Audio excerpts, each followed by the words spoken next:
जो तू करता वर्ण विचारा, जन्मत तीन दंड अनुसारा।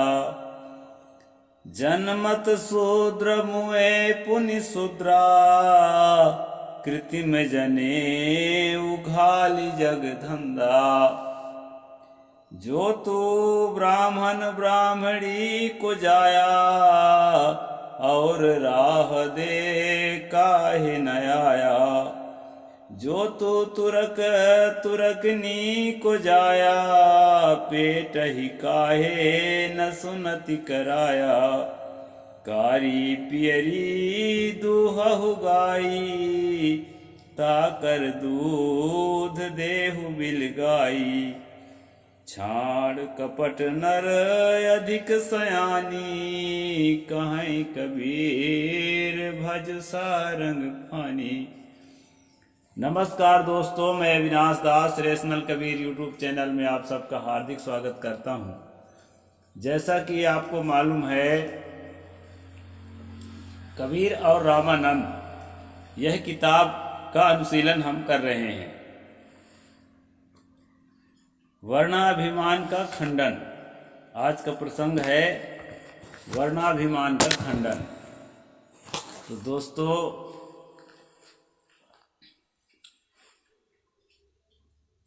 स्वामी रामानंद के जीवन को हमने अभी तक अध्यायों में, अभी तक के चैप्टर्स में पढ़ा कि वो प्रबल समर्थन करते हैं जातिवाद का, वर्णवाद का।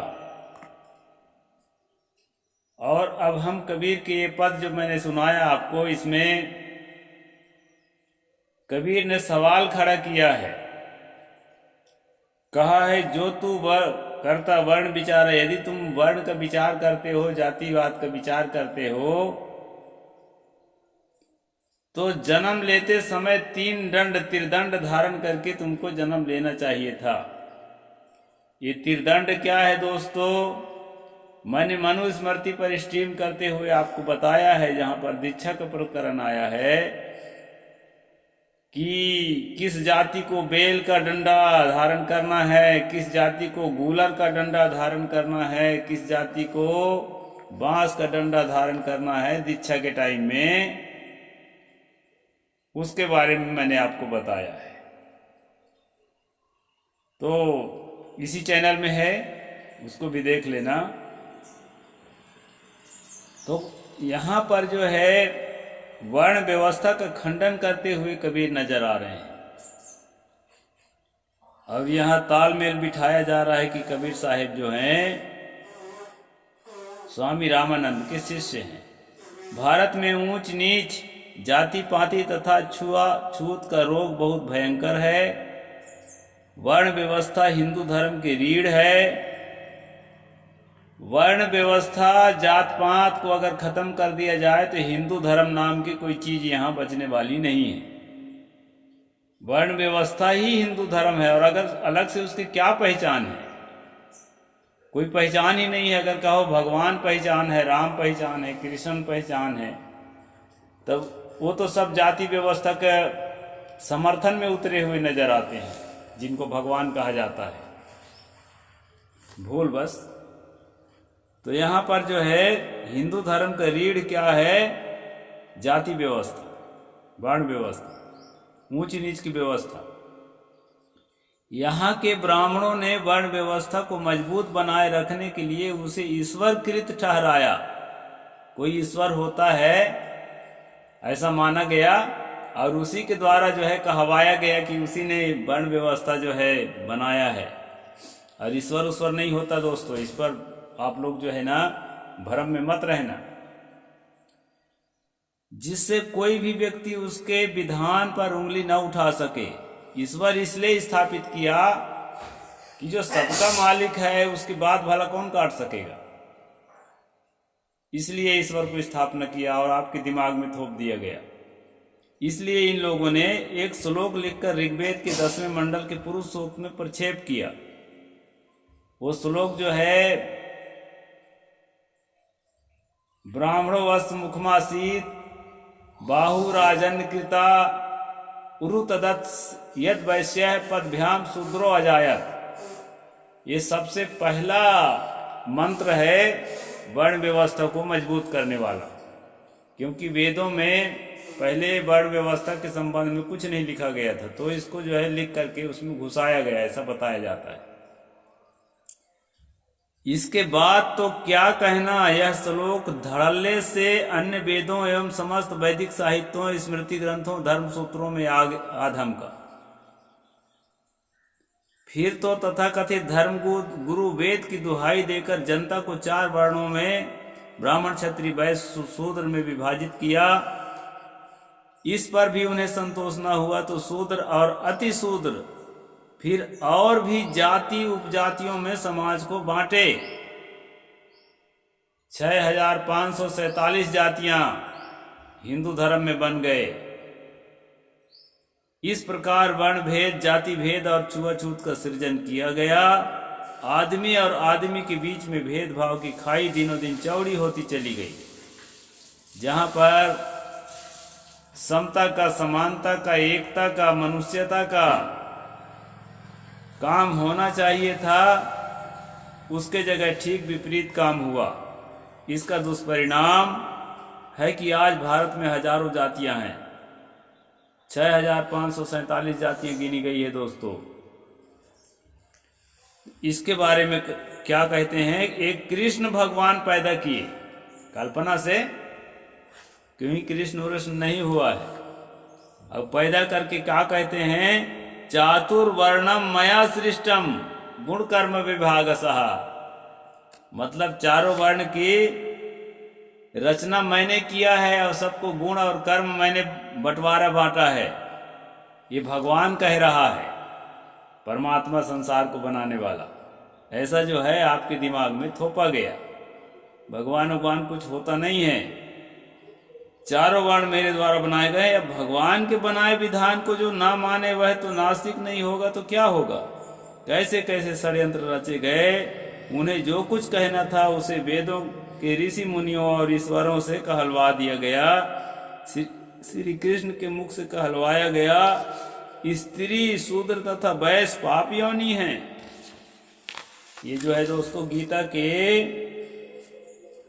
ये 9वें अध्याय में है 32वां श्लोक। मां ही पार्थ व्यपाश्रित्या एपी स्यु पाप योनियः स्त्रियो वैश्यास्तथा शूद्रास्तेपि यान्ति पराम गति, ऐसा कहा गया।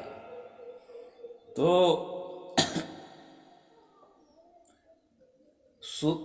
वर्णों का बंटवारा जो है भगवान ही कर रहा है। गीता जैसे पवित्र ग्रंथ, जिसको पवित्र ग्रंथ माना जाता है, उसमें जहर भी भरा होगा, इस बात की कोई कल्पना भी नहीं कर सकता। गीता के उक्त प्रमाण के अनुसार तो देश के 95% जनता पापी हो गई। 95% भी ज्यादा हो सकता है, क्योंकि जितने शूद्र हैं, जितने वैश्य हैं पूरे, और जितने स्त्री हैं ब्राह्मणों के घर के, वो सब के सब पाप योनि है गीता को अगर माने तो। इस तरह से यहाँ कहा है, पुण्यात्मा तो केवल ब्राह्मण और क्षत्रिय हैं, वो भी पुरुष से पुरुष। पूरी की पूरी नारी जाति को पाप योनि बतलाना हद दर्जे की मूर्खता है। सतगुरु कबीर साहिब ने यह बातें देखी जा सकी, इसलिए उन्होंने बोला, जो तू करता वर्ण विचारा जन्मत तीन दंडम सारा जन्मत शूद्र। तुम जब जन्म लिए तब वो शूद्र थे, शूद्र की तरह पैदा हो रहे हो, और मरते समय भी शूद्र की तरह मर रहे हो। कोई फर्क नहीं पड़ता तुम्हारे जन्म में मरण में। ये जो है झूठा जो है जनेऊ कंधे में डाल के बेवकूफ बना रहे हो, ऐसा सतगुरु कबीर साहब ने कहा। जो तू ब्राह्मण ब्राह्मणी को जाया, पेट ही काहे न सुन्नत कराया हे, और राह दे काहे न आया। जैसे दूसरा जन्म लेता है वैसा तुम क्यों जन्म लिए हो, ऐसा सतगुरु ने यहाँ सवाल उठाया है। कारी पियरी दुहर दुहऊ गाय ताकर दूध देहु बिल गाई। काला या पीला गाय को दुहो और उसके दूध को अलग करके बताओ, तब समझ में आएगा कि जाति होती कुछ होती भी है कि नहीं होती है। ऐसा सतगुरु कबीर साहब ने सवाल उठाया है दोस्तों। कबीर साहब कहते हैं कि यदि तू वर्ण का विचार करता है, वर्ण व्यवस्था को मानता है, तो जन्म से ही त्रिदंड धारण करके क्यों नहीं आया? जन्म शूद्र अर्थात जन्म के समय संस्कार रहित मलमूत्रों से लिपटे होने के से शूद्र थे, तथा मृत्यु काल में शव अपवित्र माना जाता है, अर्थात मरने पर भी शूद्र होता है। कृत्रिम जनेऊ पहन कर अपने को सर्वश्रेष्ठ मानकर मिथ्या अभिमान करना व्यर्थ है। यदि तू ब्राह्मण है तो ब्राह्मणी से पैदा हुआ है, तो दूसरे रास्ते से क्यों नहीं आया? सर्वसाधारण जैसे माता की योनि द्वार से ही पैदा क्यों हुआ? कबीर साहेब ब्राह्मणों के बाद मुसलमानों की तरफ मुखातिब होते हैं और कहते हैं, यदि तू मुसलमान है, तुरुक है, तो पेट ही काहे न सुन्नति कराया, अर्थात माँ के गर्भ से ही अपना खतना करा के पैदा होना था ना। तो ब्राह्मण भी अपने आप को सबसे पवित्र मान रहा था। मुसलमान उस समय पर मुसलमानों का शासन था, जिसके पास शासन है, सत्ता है, संपत्ति है, वो कभी नीच जात नहीं मानता अपने आप को, पूरा वर्ग। तो उन्हें भी जो है सदगुरु ने कहा कि आपको पेट से ही सुन्नति कराए के आना चाहिए था, खतना कराए के। काली गाय पीली गाय का दूध एक पात्र में दूहकर क्या उसे कोई अलग कर सकता है? कोई नहीं। इसलिए अपनी चतुरता को छोड़कर भजन साधना करो, ऐसा सदगुरु ने कहा। जिसको भी मानते हो, अल्लाह को मानते हो तो अल्लाह को मानो, राम भगवान को मानते हो तो राम भगवान को मानो, जिसको मानना है मानो, लेकिन यहाँ जो है छुआछूत मत फैलाओ। जो नहीं मानता है उसको जबरदस्ती मनवाओ मत कि भगवान मानना पड़ेगा। जिसको समझ हो गई है, जो ज्ञानी है, जो समझदार है, जो पढ़ा लिखा है, जिसकी बुद्धि तीव्र है, तर्कशील है, वो समझ लिया है कि ईश्वर परमात्मा सब झूठ है, तो काहे को मानेगा भाई? और जो मूर्ख आदमी अभी समझा नहीं है तो मानेगा ही, उसको तो मत मानो कहो तो भी मानेगा।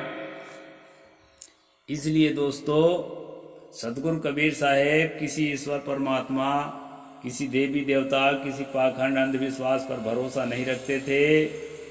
उन्होंने कभी भी किसी राम कृष्ण के भजन करने का संदेश नहीं दिया है। उन्होंने कभी भी किसी को अछूत और सछूत बनाने का संदेश नहीं दिया है।